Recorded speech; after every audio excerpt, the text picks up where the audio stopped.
Hello friends, welcome to my YouTube channel. आज का हमारा जो टॉपिक है वो रिंग थ्योरी से है और टॉपिक का नाम है मैक्सिमल आइडियल। चलिए मैक्सिमल आइडियल के बारे में बात करते हैं। ये आइडियल का ही एक टाइप है। चलिए डेफिनेशन पे आते हैं। इसकी डेफिनेशन क्या कहती है?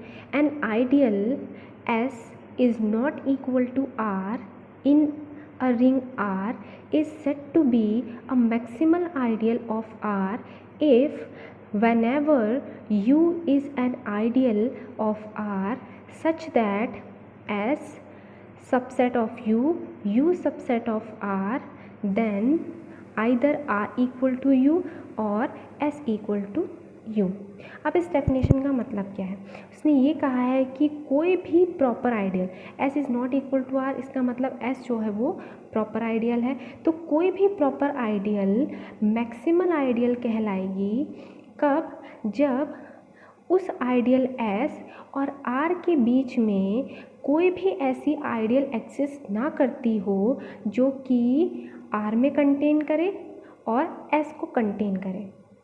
दैट मीन्स हम इसको ग्राफिकली समझते हैं। मैंने यहाँ पर ये बाहर जो आउटर सर्कल है इसको एक रिंग दिखाया है। सपोज ये मेरी रिंग है और जो इनर सर्कल है, मोस्ट इनर सर्कल, इसको मैंने आइडियल दिखाया है। ये दिख रहा होगा आपको कि ये प्रॉपर है।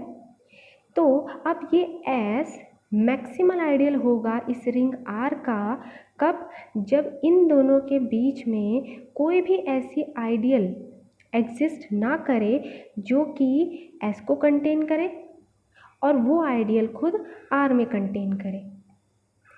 मतलब कि वो आइडियल S और R के बीच में नहीं होनी चाहिए, तब उस केस में आप S को मैक्सिमल आइडियल कहेंगे। और इसके लिए ज़रूरी है कि जो आपकी आइडियल है वो प्रॉपर आइडियल हो। ठीक, अब हम इसको एग्जांपल से समझते हैं। मैंने यहाँ पर एक रिंग ली है, ring Z4 which we call integer modulo 4। तो ये मेरे पास एक रिंग है और मुझे इसके मैक्सिमल आइडियल्स फाइंड आउट करने हैं। तो सबसे पहले हमें पता है कि सेट ऑफ इंटीजर मॉड्यूलो 4 को हम कैसे लिखते हैं। इसमें 4 एलिमेंट्स होते हैं जो विद स्टार्टिंग फ्रॉम 0, 0, 1, 2, 3 एंड जो हमारे ऑपरेशंस हैं वो है addition modulo 4 and multiplication modulo 4। और पिछले लेक्चर से आप देख सकते हैं कि ये Z4 हमारे पास क्या है?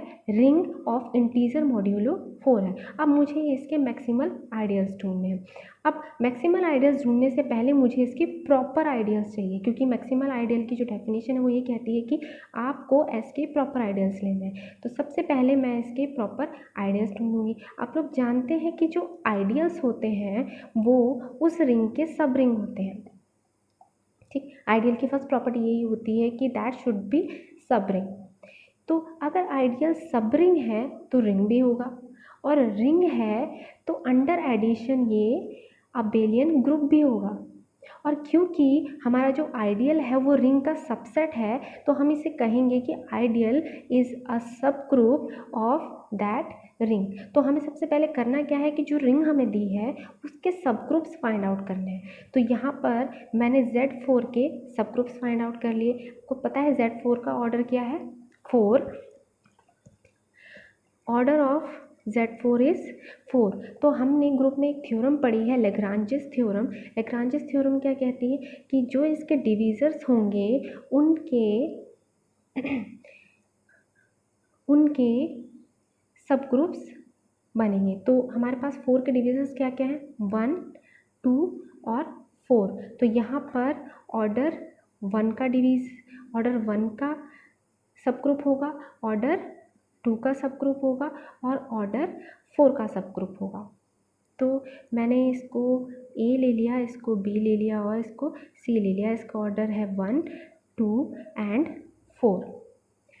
अब आपके पास Z4 में कौन कौन से एलिमेंट है? 0, 1, 2 and 3 and under addition modulo 4। तो ये हमारे पास ग्रुप है Z4 अंडर एडिशन मॉड्यूलो 4 और यहाँ पर 4 एलिमेंट है मेरे पास, 0, 1, 2, 3। आपको पता है कि ऑर्डर 1 का जो सब ग्रुप होता है Z4 के लिए वो होता है इसका आइडेंटिटी एलिमेंट सेट। तो इसकी आइडेंटिटी जो है वो 0 है, तो यहाँ पर ऑर्डर 1 का जो सेट बनेगा, सब ग्रुप बनेगा, वो होगा 0 सेट। ऐसे ही ऑर्डर 2 का 0 2, इसमें 2 एलिमेंट्स आएंगे Z4 के, क्योंकि इसका ऑर्डर 2 है, तो 2 एलिमेंट 0 4। और जो तीसरा सब ग्रुप है उसमें 4 एलिमेंट है, मतलब कि वो मेरा खुद Z4 है। तो अब मेरे पास Z4 के 3 सब ग्रुप्स मिल गए, मतलब कि 3 आइडियल्स मिल गए। ये हो गया मेरा I1, ये हो गया मेरा I2 और ये हो गया मेरा I3। अब यहाँ से आप देख सकते हैं कि I1 is contained in I2 and I2 is contained in I3 and all ones properly contained in the each other, मतलब कि I1 properly contained in I2 and I2 is properly contained in I3। अब यहाँ पर दिख रहा होगा कि अगर मैं कहूँ कि I1 मैक्सिमल है, तो मैक्सिमल की डेफिनेशन क्या पड़ी थी कि वो आइडियल मैक्सिमल तब होगा जब उसके और R, यहाँ पर I3 जो है वो मेरी पूरी रिंग है R, उस आइडियल और उस रिंग के बीच में कोई भी ऐसा आइडियल ना हो जो कि उस आइडियल को कंटेन करता हो और वो आइडियल उस रिंग में कंटेन करती हो। तो यहाँ पर I2 मेरे पास रिंग है जो कि I1 को कंटेन करती है, तो इसलिए मेरा जो I1 है वो मैक्सिमल आइडियल नहीं होगा। क्लियर। अब यहाँ से बात करते हैं I2 और I3 की।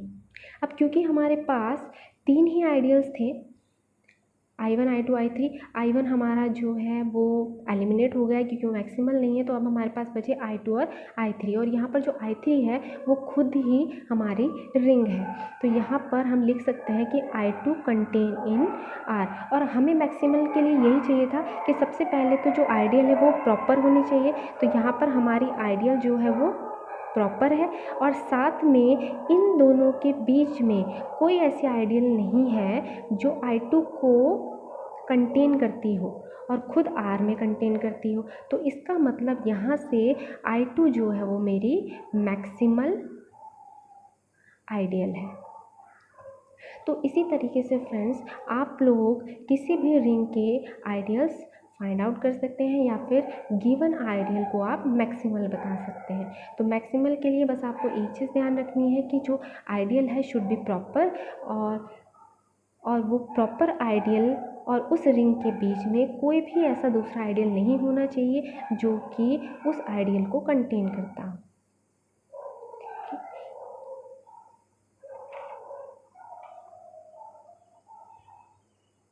चलिए अब हम लोग मैक्सिमल आइडियल से रिलेटेड एक थ्योरम पढ़ते हैं, बहुत ही इम्पॉर्टेंट थ्योरम है। इसका स्टेटमेंट है an ideal S of the ring of integers I is maximal if and only if S is generated by some prime integer। तो स्टेटमेंट का मतलब क्या है कि रिंग ऑफ इंटीजर्स की वो आइडियल मैक्सिमल होगी जो कि किसी प्राइम नंबर से जनरेट होती हो, मतलब कि अगर वो प्राइम नंबर से जनरेट होती है तो मैक्सिमल होगी, और अगर मैक्सिमल है तो प्राइम नंबर से जनरेट होगी। और ये किसके लिए है?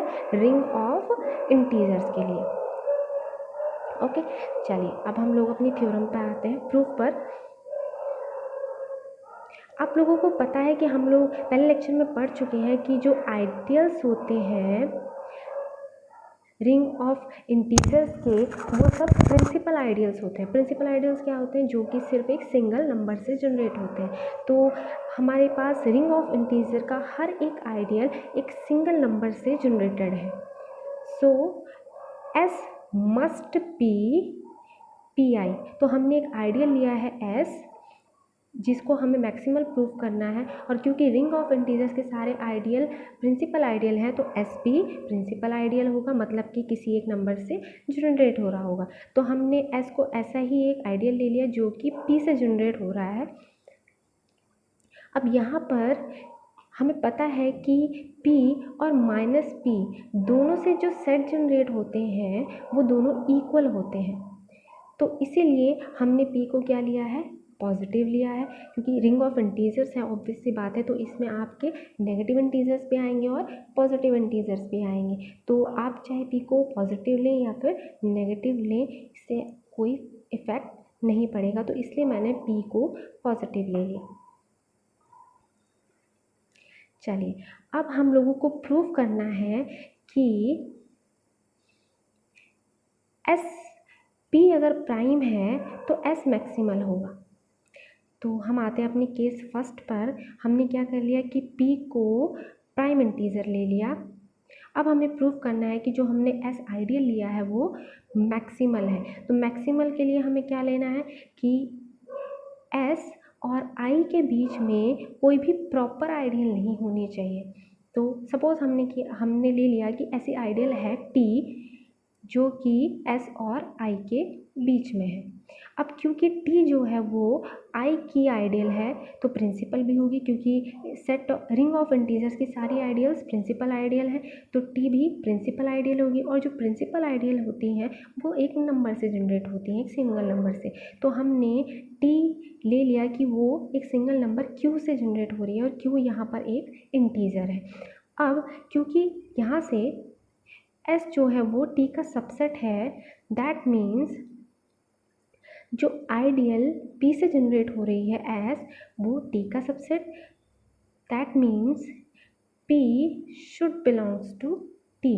क्योंकि ये पूरा सेट इस सेट में कंटेन करता है, इसका मतलब इसके सारे एलिमेंट्स यहाँ हो इस t में होंगे और सारे एलिमेंट्स t में है तो p भी t में होगा, इसलिए p belongs to t।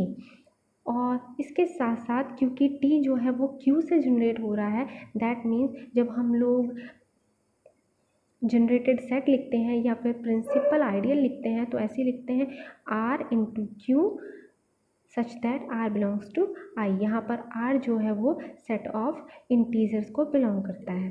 Then मैंने लिया है कि अगर p इस सेट को बिलोंग करता है तो p भी इसी किसी फॉर्म का होगा।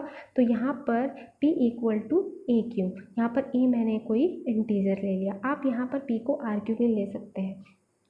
अब p equal to a q, अब क्योंकि p प्राइम है तो ये जो प्रोडक्ट है इसमें q की वैल्यू या तो 1 होगी या फिर q की वैल्यू p होगी, ठीक। अब यहाँ पर अगर q की वैल्यू 1 है, यहाँ से अगर मैं q की वैल्यू 1 रख दूँ तो मेरा जो प्रिंसिपल आइडियल t है वो एक सिंगल नंबर 1 से जनरेट होगा, और जो नंबर 1 से जनरेट हो रहा है मतलब कि वो पूरा सेट ऑफ इंटीजर है, तो मेरा जो आइडियल है वो पूरा आइडियल कौन सा बनेगा, सेट ऑफ या फिर रिंग ऑफ इंटीजर्स। ऐसे ही अगर q की वैल्यू p है तो जो आइडियल t है वो p से जनरेट होगी, और p से जनरेट होने वाली आइडियल कौन सी थी, s थी। इसका मतलब t इक्वल हो गया s के। तो दैट मीन्स अगर p कोई प्राइम है, p कोई प्राइम नंबर है और हमने कोई आइडियल ली है s और i के बीच में, तो या तो वो i के इक्वल होगी या फिर s के इक्वल होगी। और जब ऐसी कंडीशन आ जाती है तो उस केस में हम उस आइडियल s को क्या बोलते हैं, मैक्सिमल आइडियल। क्लियर है। चलिए अब आते हैं हम अपने सेकंड केस पे। सेकंड केस क्या कहता है कि अगर s मैक्सिमल है तो हमें वो p नंबर जिससे ये जनरेट हो रहा है उसको प्राइम दिखाना है। तो सपोज़ हमने उसका कॉन्ट्रेरी ले लिया कि p जो है वो प्राइम नहीं है, कंपोजिट नंबर है। तो जो कंपोजिट नंबर होते हैं उनको हम m इंटू n की फॉर्म में लिख सकते हैं, मतलब उनके 2 या 2 से ज़्यादा डिवाइजर्स होते हैं 1 के अलावा। तो यहाँ पर हमने m को लिया है, ना ही m1 है और ना ही n1 है, क्योंकि अगर ऐसा हो जाता है तो ये क्या हो जाएंगे, प्राइम नंबर हो जाएंगे। तो इसलिए कंपोजिट नंबर है तो इसलिए m और n दोनों ही 1 के इक्वल नहीं होंगे। अब यहाँ पर मैंने लिखा है कि it is obvious p subset of m, क्योंकि यहाँ पर m जो है अगर मैं इसको लिखूँ तो m को मैं ऐसे लिख सकती हूँ, क्योंकि यहाँ पर n जो है वो रिंग ऑफ इंटीजर से है, तो m is generated this set is generated by m, और क्योंकि p इक्वल टू mn है, दैट मीन्स जो हमारी p आइडियल है, जो आइडियल p से जनरेट हो रही है वो सबसेट होगी किसका, आइडियल जनरेटेड बाय m। और ये सारी आइडियल्स किसके सबसेट हैं, रिंग ऑफ इंटीजर की। अब क्योंकि हम पहले ही ले चुके हैं कि जो हमारी S है वो मैक्सिमल आइडियल है और S जो है वो P से जनरेट हो रही है, तो हमारे पास ये P भी मैक्सिमल होगा। तो अगर ये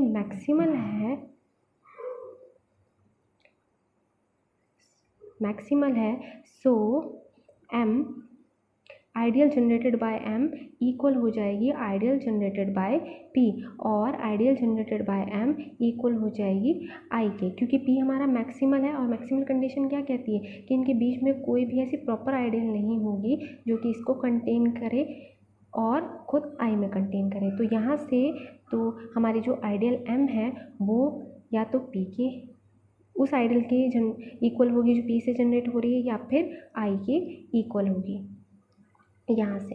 अब अगर हमारी आइडियल m i के इक्वल है, i का मतलब क्या है, it is generated by number 1, तो अगर उनको कंपेयर करें तो m की वैल्यू क्या आती है 1, जो कि हमारा कंट्राडिक्शन हमने पहले ही लिया था कि m की वैल्यू 1 नहीं हो सकती।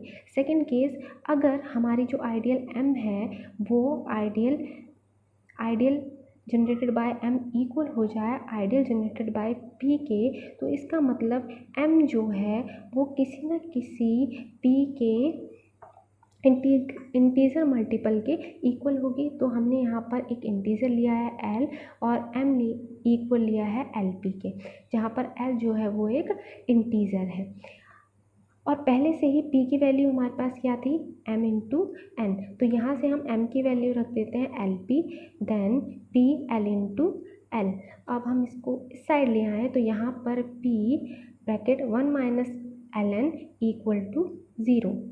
अब यहाँ से p जो है वो 0 के इक्वल नहीं हो सकता, क्योंकि p जो है वो कंपोजिट नंबर है और कंपोजिट नंबर के 2 या 2 से ज़्यादा फैक्टर होते हैं। तो यहाँ पर p हमारी हाइपोथेसिस के अकॉर्डिंग नॉट इक्वल टू 0 होगा, और अगर ये नॉट इक्वल टू 0 है so this factor should be equal to 0, तो ln इक्वल टू 1। अब यहाँ से ln इक्वल टू 1 है, that means n equal to 1। n equal to 1 मतलब हमने जो हाइपोथेसिस लिया था, हमने हाइपोथेसिस क्या लिया था, n is not equal to 1, पर हमारे पास यहाँ क्या आ गया n इक्वल टू 1। इसका मतलब दोनों ही कंडीशन में, जबकि ideal generated by m equal हो i के और ideal generated by m equal हो आइडियल जनरेटेड बाय p के, दोनों ही केसेस में हमें कंट्राडिक्शंस मिल रहे हैं। इसका मतलब जो हमने हाइपोथेसिस लिया था कि p एक कंपोजिट नंबर है वो गलत है। इसका मतलब p हमारे पास प्राइम इंटीजर होगा कब, जब s एक मैक्सिमल आइडियल होगा। तो फ्रेंड्स, अगर आपको मेरी आज की वीडियो पसंद आई तो इसे लाइक और शेयर कीजिएगा। Thank you.